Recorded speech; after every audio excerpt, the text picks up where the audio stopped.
2000세 30대에는 또래끼리 크게 자산 차이가 나지 않는 경우가 많습니다. 사회 초년생 시기에는 누구나 월급이 비슷한 수준에서 시작하고 모으는 돈도 큰 차이가 없기 때문이죠. 하지만 40대에 들어서면 상황은 달라집니다. 어떤 사람은 집을 사고 자산이 억 단위로 불어나는데 어떤 사람은 여전히 대출에 허덕이거나 저축이 거의 없는 상태로 남아있게 됩니다. 왜 그럴까요? 1. 소득의 성장 속도가 달라지기 때문. 30대까지는 비슷한 출발선에서 시작하지만 40대에는 경력, 전문성, 직군 선택이 소득을 가릅니다. 전문성을 쌓아 높은 연봉을 받는 사람과 같은 자리에서 정체된 사람의 격차는 해마다 더 벌어집니다. 또한 사업이나 부업을 통해 복수의 소득원을 마련한 사람은 훨씬 빠른 속도로 자산을 축적하게 됩니다.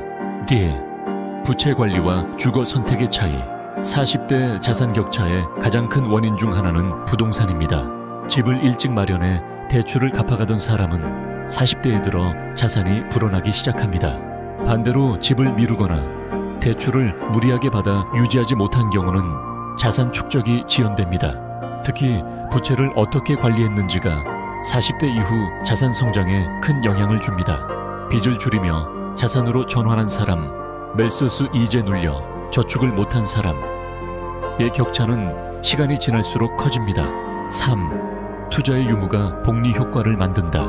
40대부터는 투자를 했느냐, 안 했느냐가 크게 드러납니다.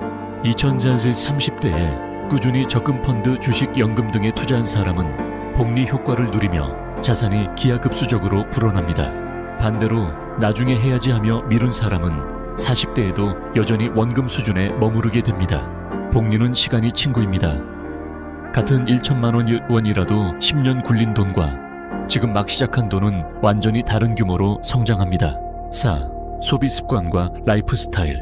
40대는 생활 수준이 확연히 달라지는 시기이기도 합니다. 어떤 사람은 여전히 소득보다 소비가 앞서는 생활을 유지하고 어떤 사람은 소득의 일정 부분을 반드시 자산으로 전환합니다.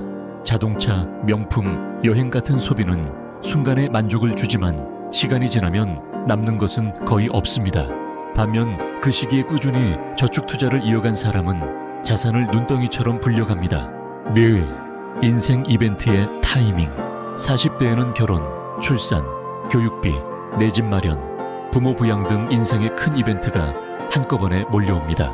준비된 사람은 미리 계획을 세우고 대응에 큰 타격 없이 넘어갑니다. 준비가 부족한 사람은 이벤트마다 빚을 내거나 자산을 까먹으며 점점 격차가 벌어집니다. 정리. 40대의 자산 격차는 선택의 결과.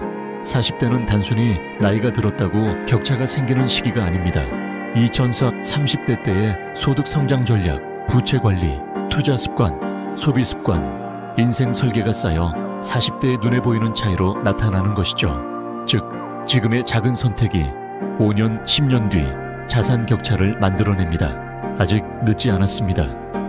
오늘의 선택이 당신의 40대를 바꿀 수 있습니다.